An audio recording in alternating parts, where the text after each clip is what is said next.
नमस्कार दोस्तों, इजी नौकरी यूट्यूब चैनल पर आप सभी दोस्तों का हार्दिक स्वागत है। सभी से निवेदन है कि सब्सक्राइब कर लें, लाइक कर लें, शेयर कर लें और बेल आइकॉन ज़रूर क्लिक करें जिससे आप हमारे वीडियो के नोटिफिकेशन प्राप्त कर सकें। दोस्तों, आज हम बात करेंगे गुलाम वंश, जो कि 1206 से 1290 तक चला और प्रमुख शासक अगर गुलाम वंश के कहें जिनसे क्वेश्चंस पूछे जाते हैं, स्टेट लेवल के एग्जाम हो, रेलवे का एग्जाम हो, एसएससी एग्जाम हो, वो इन चार शासकों से रिलेटेड पूछे जाते हैं: कुतुबुद्दीन ऐबक, इल्तुतमिश, रजिया सुल्तान और बलबन। तो हम संक्षिप्त में इनको परिचय से रूप में जानेंगे और क्या क्या इनके शासनकाल में जो कार्य हुए उन पर हम नज़र डालेंगे। तो दोस्तों, सबसे पहले गुलाम वंश के जो शासक हैं उनका अगर कार्यकाल देखें, कुतुबुद्दीन ऐबक 1206 से 1210, जो कि गुलाम वंश की जो शासनकाल आया वो इसी के वंश से आया। ये ही गुलाम वंश जो कि मोहम्मद गौरी का सेवक था या गुलाम था, जिसके द्वारा गुलाम वंश की स्थापना की गई। उसके बाद आराम शाह, उसके बाद इल्तुतमिश 1210 से 1236। ये मुख्य रूप से अगर मैं कहूँ गुलामों का गुलाम इसे कहा जाता था और वास्तविक गुलाम वंश का शासक भी कहा जाता था। उसके बाद रुकुद्दीन रजिया, जो कि पहली महिला सुल्तान रही। उसके बाद बहरान शाह, मसूद शाह, नसरुद्दीन महमूद भी एक महत्वपूर्ण शासक था और उनसे भी महत्वपूर्ण थे गयासुद्दीन बलबन, जिन्होंने की 1266 से 1287 जितने भी विद्रोही थे इन्हीं के शासनकाल में ख़त्म हुए। और नए नए त्यौहार या नवरोज का त्यौहार जैसे मुख्य क्वेश्चंस अक्सर बलबन से रिलेटेड शासनकाल से पूछ ले जाते हैं, वो भी इन्हीं के शासनकाल में शुरू हुआ। और उसके बाद कैकू का बाद और 1290 में ये डायनेस्टी ख़त्म हो गई। तो दोस्तों, 1206 से 1290 लगभग 80 से 85 साल का ये शासन रहा और जिसमें कि पूरा गुलाम वंश समाप्त हो गया। तो अगर हम देखें तफसील से तो कुतुबुद्दीन ऐबक 1206 से 1210 इनका शासनकाल रहा है। मोहम्मद गौरी, जिन्होंने कि पृथ्वीराज चौहान को हराया था और मोहम्मद गौरी के गुलाम थे कुतुबुद्दीन ऐबक। 1206 में गौरी की मृत्यु के बाद कुतुबुद्दीन ऐबक दिल्ली के सिंहासन पर बैठा और पहली बार गुलाम वंश की स्थापना की। इसका राज्याभिषेक 12 जून 1206 को हुआ, राजधानी को लाहौर बनाया। कुतुबुद्दीन ऐबक कुतुबी तुर्क था, जो कि मोहम्मद गौरी का गुलाम और दामाद था। दोस्तों, इससे रिलेटेड क्वेश्चन पूछा जाता है, लाख बख्श किस गुलाम वंश के शासक को कहा जाता है? तो यह है कुतुबुद्दीन ऐबक। इसे हातिम ताई की भी संज्ञा दी गई। कुतुबुद्दीन ऐबक ने यल्दौज गजनी को दामाद, कुबचा को मुल्तान और सिंध के शासक को बहनोई इल्तुतमिश को अपना दामाद बनाया ताकि गौरी के बाद उसका कोई दावेदार ना बन सके। इसने गुरु कुतुबुद्दीन बख्तियार काकी की याद में कुतुब मीनार का निर्माण कराया। पूछा जाता है कुतुब मीनार का निर्माण किसने कराया?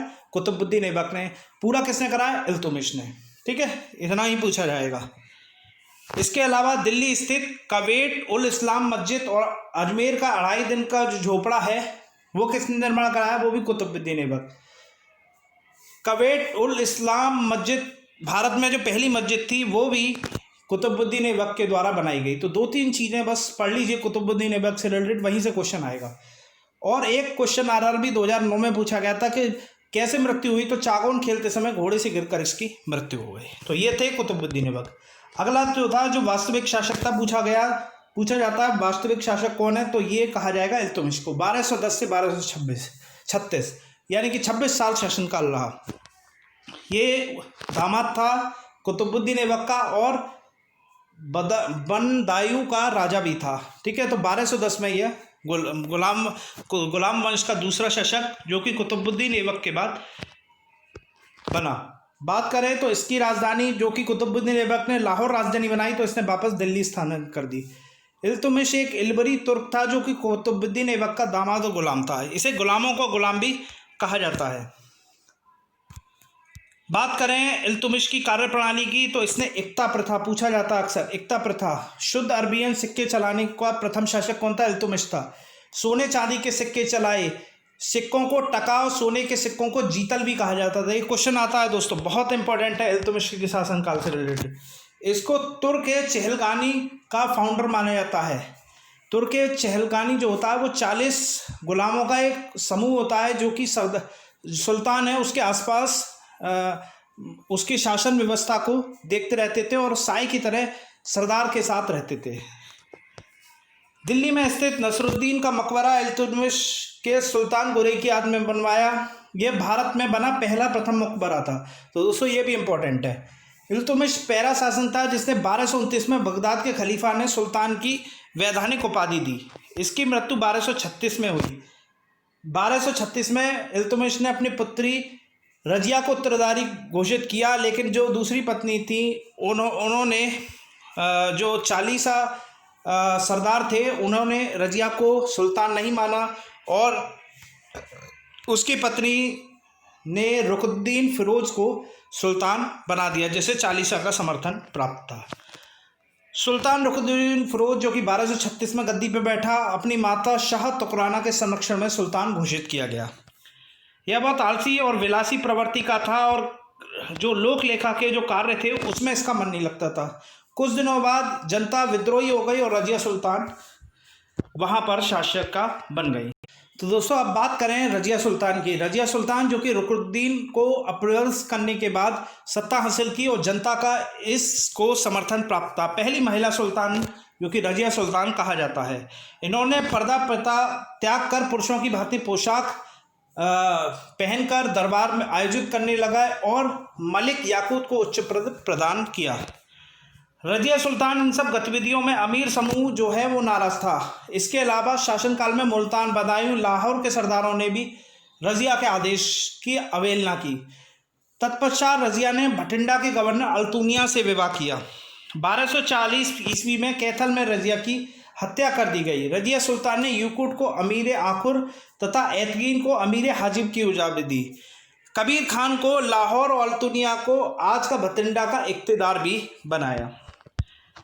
इसके बाद जो शासक बने वो बने मुइजुद्दीन बहराम शाह 1240 से 1242। 1240 में रजिया सुल्तान की मृत्यु के बाद मुइजुद्दीन बहराम शाह सुल्तान बना। 1241 में मंगोलों का आक्रमण हुआ जिसमें बहराम शाह जो है मारा गया और मंगोलों ने पंजाब पर भी हमला किया।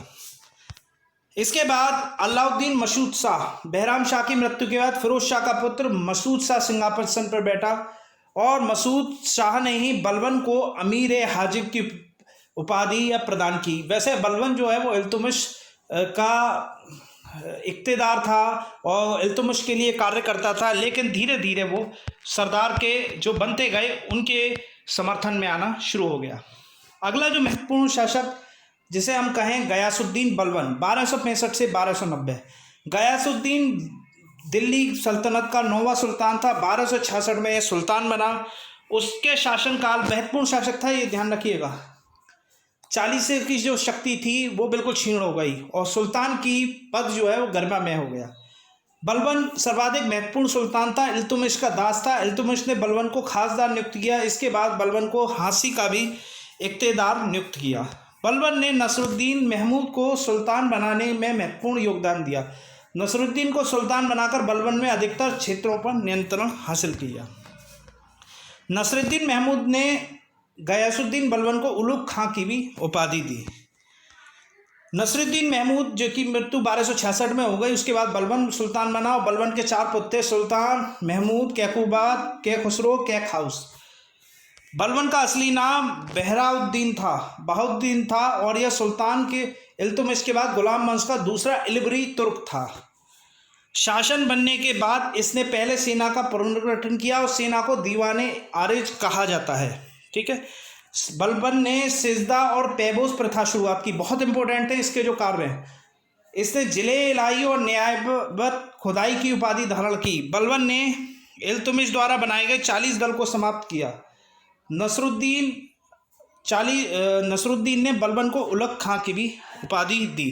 तो दोस्तों ये प्रमुख थे गुलाम वंश के प्रमुख तत्व जो कि एग्जाम में पूछे जाते हैं। अगले वीडियो के साथ एक बार फिर मुलाकात करेंगे। बहुत बहुत धन्यवाद।